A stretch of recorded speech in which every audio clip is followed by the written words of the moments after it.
We are in probably one of the craziest times that I've ever seen in Pokemon, at least as far as the competitive side of the trading card game goes. There are almost 15 competitively viable decks at the moment, and with a lot of new players starting the game right now, it can be pretty overwhelming to decide which deck to play. Well, in this video, I'm going to go over all the decks that I think are competitively viable and rank them as far as how easy they are to learn, and give some pros and cons for each deck and a couple of deck list options, as well as a couple of tips. And I don't want to offend anyone by calling their deck easy to play or anything like that. I'm more talking about the floor or entry level of the deck. Some decks just have a lower floor, meaning that almost anyone can pick up the deck and win some amount of games with it. The first deck we're going to go over is Joltik Box. This is probably one of the easiest decks to play right now, but don't let that mislead you. It is a really strong deck. The main downside to this deck right now is that Raging Bolt just took down a regional, so that's probably going to increase in popularity, and that is probably your worst matchup, as they can pretty easily one-shot anything in your deck, and they have a single prize Pokemon that can deal with Pikachu and get through its ability.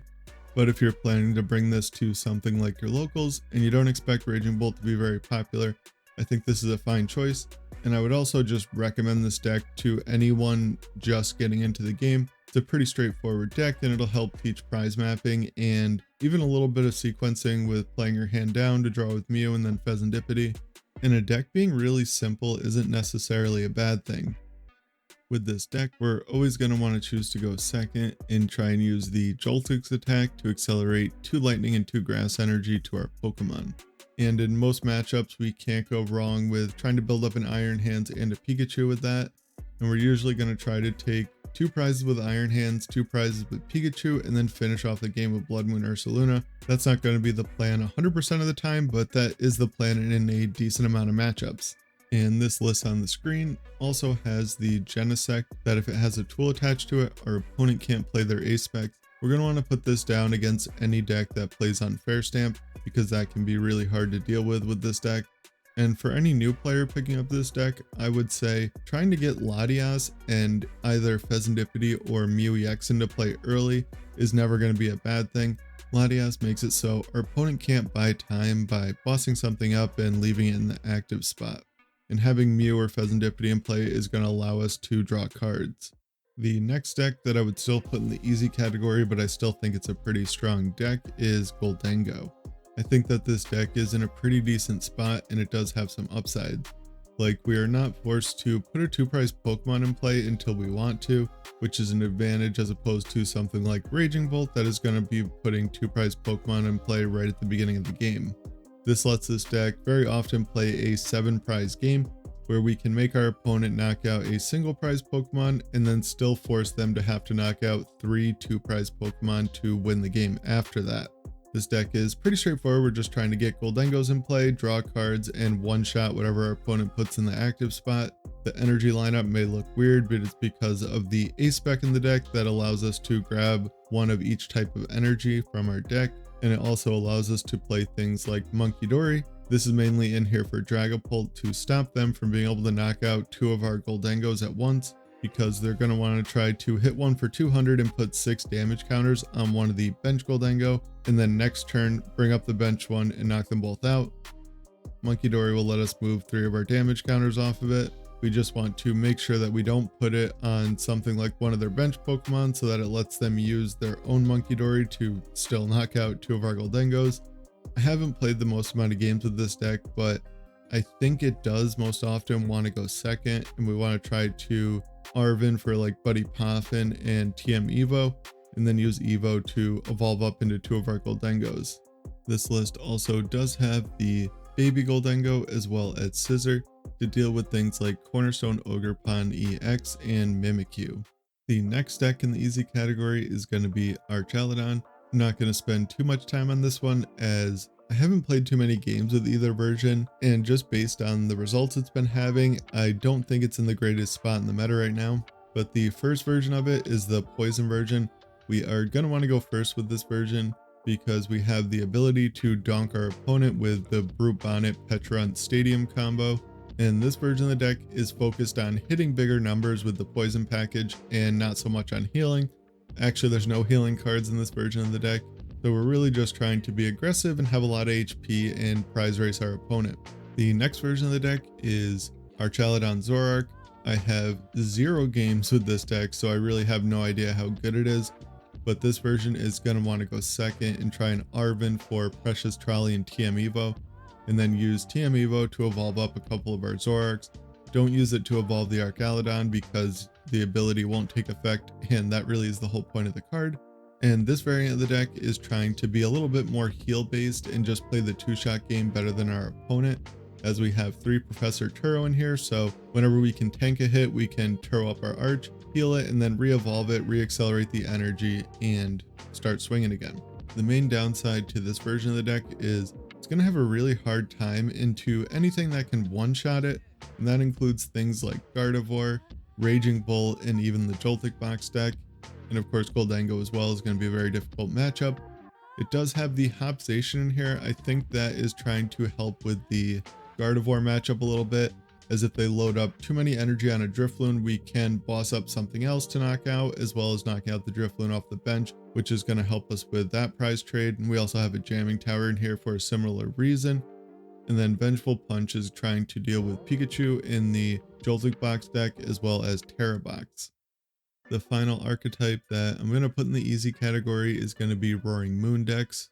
There are 2 variants of this. The first one is the Baby Roaring Moon with the Dusknoir. With this deck, we have Dusknoir to draw cards, and we're trying to attack with Baby Roaring Moon early game to put on a lot of pressure, and we can finish the game off with the Roaring Moon EX that is able to knock out any Pokemon in the game, or we can finish the game with Neutralization Zone. We think that our opponent is out of Stadium cards. We can throw this in play, and they're not able to knock out our Baby Roaring Moon with their EX attackers.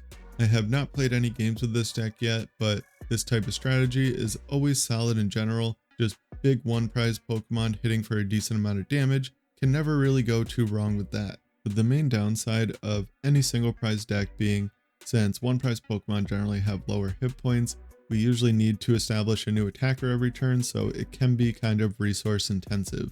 I also think that we're going to want to go first with this deck. It may be tempting to go second and try to get off a turn 1 Vengeance Fletching attack, but whenever I've played these Ancient Box type decks in the past, that just doesn't really happen all that often.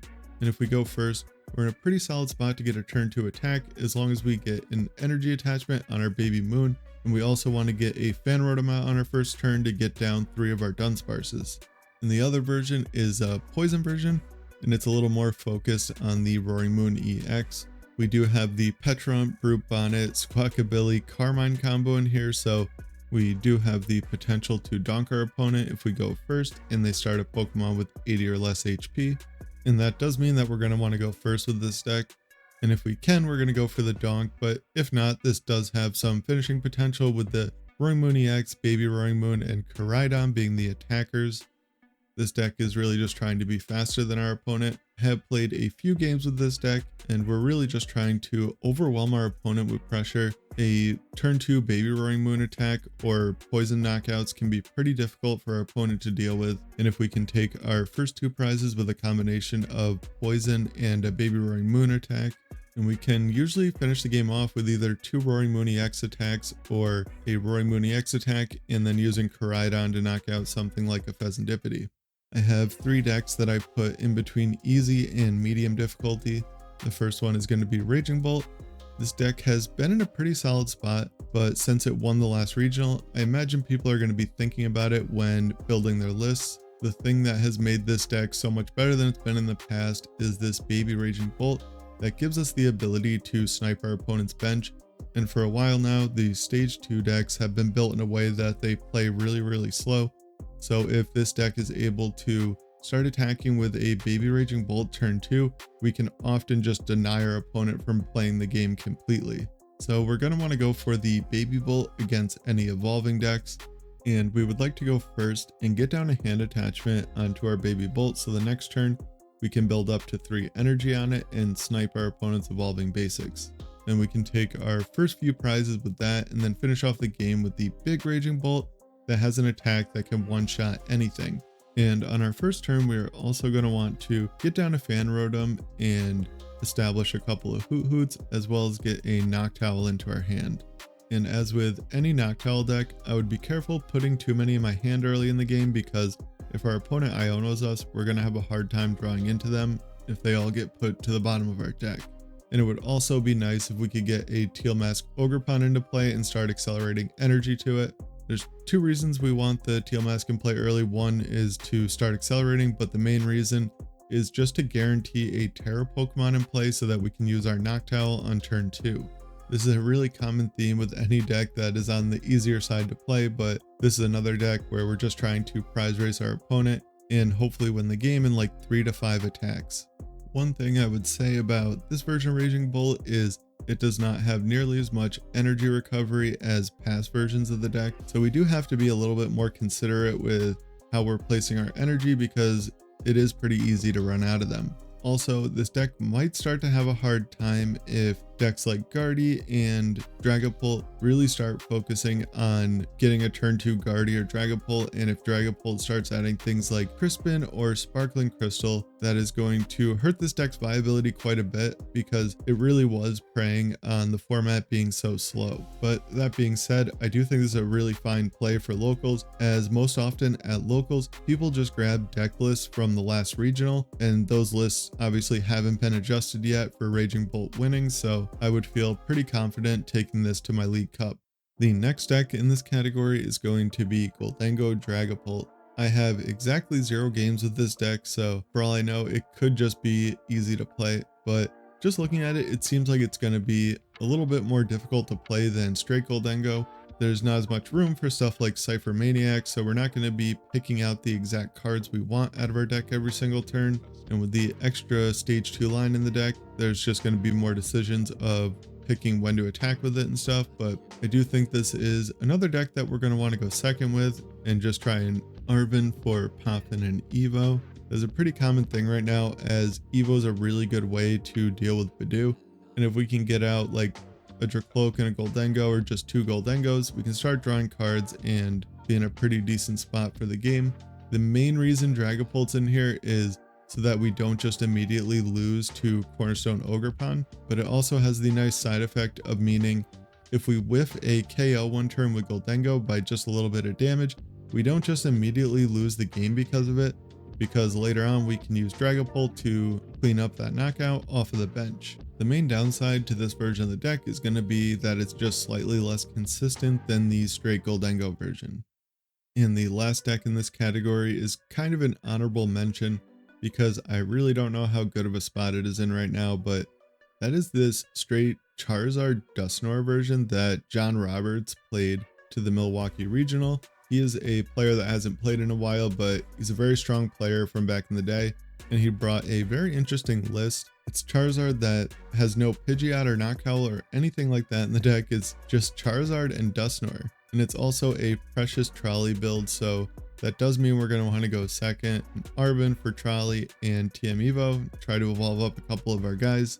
I think that this build is really trying to be anti-Bidoof with the really thick stage 1 lines, and it's also playing no recovery cards because it's playing such a thick line of Charizard and Dusclops. So that is definitely something to consider that is going to make the deck a little bit trickier to play. Like, the 7 energy that we have is going to be all the energy that we have for the entire game, and if we discard one of our Charizard EXs, that means we only have 2 for the game. He did end up getting 32nd place at the regional, so the deck must be pretty decent. Really just wanted to throw this in here as an honorable mention, and because it's a pretty cool and unique list.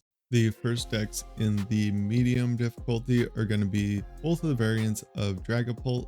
I think this is a perfect example of a deck that might be of medium level to get into, but the ceiling of the deck is really high. First, we have the Munkidori variant that is not playing the Dusknoir line, and we are more relying on just Munkidori and Hawlucha to spread our extra damage to KO things off the bench. We're going to want to go second with this deck and try and start establishing our board and get a Bidoof attack off. We're really just trying to buy time with Bidoof's item lock until we can build up our board and draw enough cards to get a pretty solid playoff.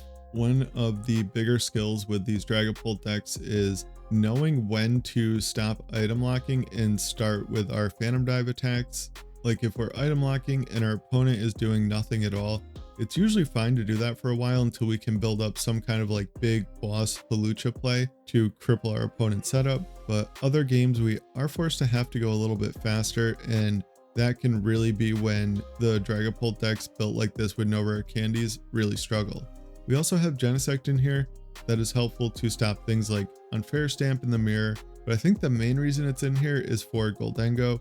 Often Gholdengo has a really hard time getting going without its A-Spec Energy Search Pro, so setting up Genesect is going to be a priority in that matchup. And we also have the Dragapult Dusknoir deck. Basically everything that I said about the last version is the same with this one, except we have the Dusknoir to do extra damage. It is not uncommon for this version of the deck to be able to win the game in just 2 attacks, like one Dragapult attack and then some combination of Dusknoir and Dusclops and a second Dragapult attack can pretty often take 6 prizes. But if we can't do that, we can always just take 4 prizes with Dragapult and our Dusknoirs and then finish off the game with Blood Moon. Now I haven't like worked super hard on this list, but this is where I would start with Dragapult right now. It has a couple of copies of Rare Candy as well as a Crispin. This is really trying to combat the decks like Joltik Box and Raging Bolt, and having those 2 options means that we do have the potential to get a turn 2 Phantom Dive off, even if we didn't get like an energy attachment turn 1, or even if they focus down our energy. The next deck in the medium difficulty is this Zoroark deck. This deck had its first big performances the past weekend or 2, and I have played 0 games with it, but just based on this general strategy, I'm going to say it's in the medium difficulty because it's not going to be super obvious about how we're going to want to play the deck because it's so reliant on the spread attack, and we're rarely ever going to be one-shotting anything unless some player like hits into our Zoroark for 200 damage and we can just one-shot their Dragapult with the Reshiram's Revenge style attack, but I don't think that's going to be happening too often. This is another deck trying to prey on the way that stage 2 decks are built, and we're trying to use Darmanitan's Flame Body Cannon attack to knock out 2 of our opponent's evolving basics and just kind of lock them out of playing the game. I think that this deck is pretty flexible with whether it wants to go first or second. We have the Bombardier in here that will allow us to find a few of our bench Pokemon going first with its first attack, and I think that cutting the Bombardier can be pretty tempting, but without it the deck really struggles against Cornerstone Ogerpon, since we can't use Darmanitan's second attack unless we have access to reversal energy, and our opponent can make it so that we can't use reversal, and they can also just not put energy in their discard pile, and then the first attack does nothing as well. Now I'm not 100% sure that Bombardier is the best answer, but it is an answer, and it also adds consistency with its first attack and makes it so that the deck has a pretty solid option when going first. Now I think this deck really is just a meta call deck. It's going to have a really hard time into the big basic decks like Joltik Box and Raging Bolt, but if you only expect decks like Gardevoir, Dragapult, and Gholdengo, this deck can definitely be a solid call. Now there is one deck that I chose to put in between medium and hard, and that's going to be Gardevoir. Now I'm not sure if this is because I've just played a ton of Gardevoir since it came out, but I don't think it's like the hardest deck in the world to play, but I also don't think that it should be in medium, so I put it in between. I think the amount of options that it has, and any deck that has the option to one-shot basically anything, is always going to be a lot more approachable than decks that have to two-shot things, at least that is in my opinion. Now I do think that most of the time this deck wants to go second, like especially if we're playing against another Badoo deck, we would really like to have a turn to play draw supporters and item cards to try and establish a couple of vaults. And then we're either trying to draw extra cards with our Cleffa or item lock with Badoo. This is going to be very situational. If our hand is terrible, we can always just draw with Cleffa, but if we think that item lock is going to buy us quite a bit of time, we can do that. We're really just trying to get our Gardevoir out and then use whatever attacker is good for the situation. Gardevoir EX is a really good option to attack with into any matchup that can't one-shot our Gardevoir. That's like a pretty key thing. Because we have such a thin line of Guardy now, we really want to make sure that we're going to be able to tank a hit with it. But with the Munkidoris, we can do a decent amount of damage with Gardevoir, and with all the Munkidoris letting us manipulate damage in such a precise way, we can really choose when we take knockouts, and we can often not let our opponent use Pheasantipity for most of the game. And between that, Screamtail and Drifloon, it is pretty simple to find all 6 prize cards in a majority of matchups. And this list is closer to what I would personally start with. I cut a night stretcher for a rare candy. It's the same reason that I added candies to dragapult. I just think that the meta is going to have to evolve a little bit, and these stage 2 decks are going to have to be able to go a little bit faster. And with the 3 rare candy, I think it makes a little bit more sense to have a boss's order in the deck, so I switched the tera for the boss. I'm not 100% sure that that's like the best change for boss, but I do think with the heavier candy, a boss makes a little bit more sense. We do have the ability to just go faster, so counter catcher is going to be live less often. And I'm never really the biggest fan in the world of playing a deck with no boss's orders in it, because it usually works really good the first time, but once our opponents all know that we play no boss, they can take advantage of that, and I just don't really like to be in that situation, so I like having boss in the deck. I think that this is an all-around solid play. Guardy really is the kind of deck that can win any matchup and make crazy come from behind wins. And I think that one downside to the deck is that a lot of other decks right now are playing jamming tower, so we have to be careful with putting too much damage on our Drifloon. If they can knock that out with a jamming tower, then they can have a really big swing turn and even knock out Drifloon, boss up Guardy, and knock that out as well. So that is always something to be mindful of when playing this deck right now. This deck also has a pretty solid matchup spread. We have a good time into Dragapult, and we have a good time into Flareon decks, or really any Noctowl decks, except I guess Raging Bolt could be a little bit sketchy, but I think with the higher counts of candy, Raging Bolt shouldn't be really too bad at all. And it's also going to have a good time into the archaludon decks.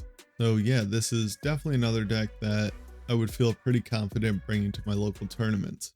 The first deck in the hard to play category is going to be the Flareon deck. I am planning right now to do a video on this at some point, but it has been one of the more difficult decks to learn.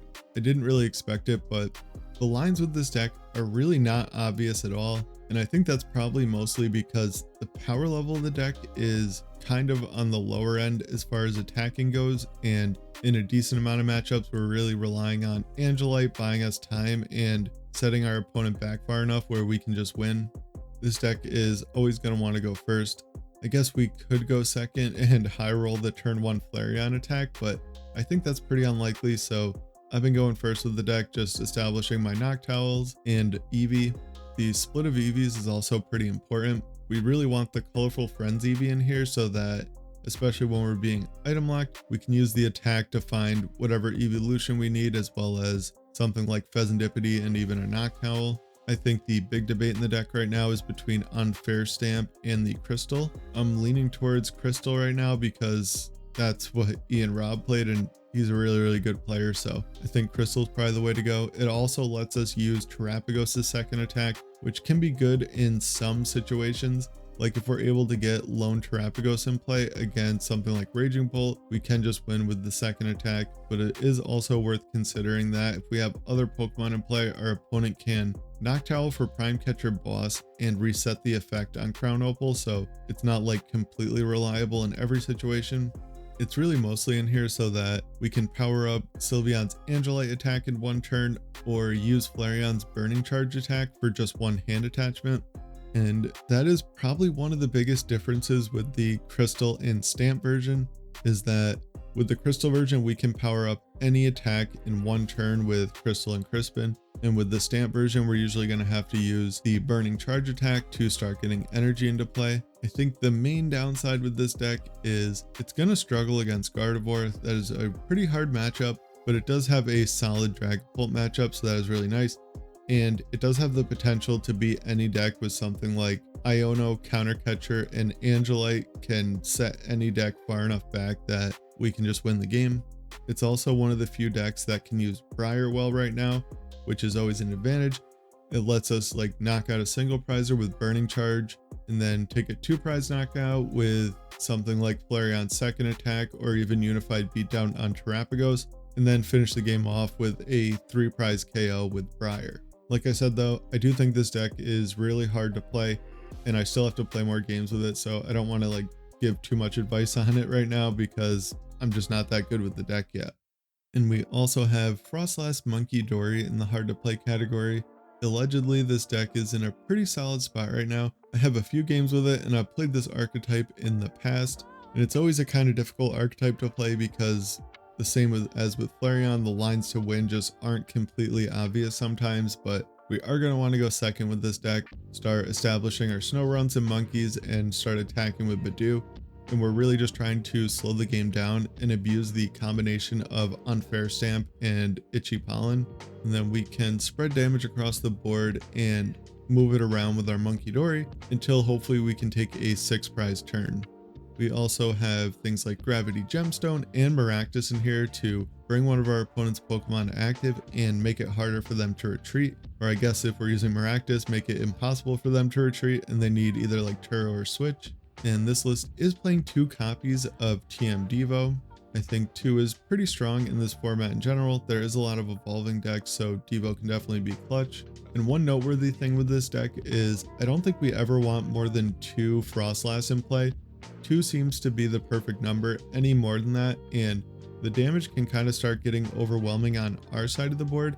And with no like Serena or anything like that, we have no extra way to heal except for Munkidori. So I think 2 is going to be the perfect number most of the time. That's why there is a 3-4 line of the Froslass in here, because we're trying to naturally draw into the Froslass, and if we prize 1 snow run, it's not the biggest deal in the world because we're usually just going to get 2 of them out anyway. And as you've all probably guessed by now, the last deck in the hard to play category is Tera Box. I have actually 0 games with this deck, so I don't have the most amount to say on it, but for the most part, it's trying to abuse the broken Tera Pokemon in the format like Wellspring, Ogerpon, and Pikachu. I'm pretty sure this deck is going to want to go first, same as usual, get our Fan Rotom out, get our Hoots in play, and a Noctowl into our hand, and a Tera Pokemon on the board. And we're trying to accelerate energy to our attackers with a combination of Crispin and Teal Mask Ogerpon and Energy Switch. And this is going to allow us to set up things like Wellspring, Ogerpon, and Pikachu in a single turn, which can be really strong. I think a big part of the skill with this deck is picking the right attackers for each matchup, as well as resource management with a deck like this is always going to be pretty difficult. Since we have so many Pokemon and we're relying on Noctowl, we're playing thinner lines of the actual cards that we need in the deck, because we can pick them out when we need them, but that also means that we pretty much have to use them perfectly. And I also wanted to show Grant Manley's Tera Box list from the Milwaukee Regional. It is pretty cool. There is a 1/1/1 Pidgeot line as well as a single rare candy. I think Pidgeot is pretty solid in these Noctowl decks, as these decks can have a really strong start but kind of fall apart towards the end of the game. But having access to Pidgeot is going to make it so if we get Iono to 2, it's going to be much easier for us to recover from that. Well, hopefully this video was helpful to some of you, and thanks for watching. And I just wanted to give another thanks to the channel members. The support is always greatly appreciated, so thank you.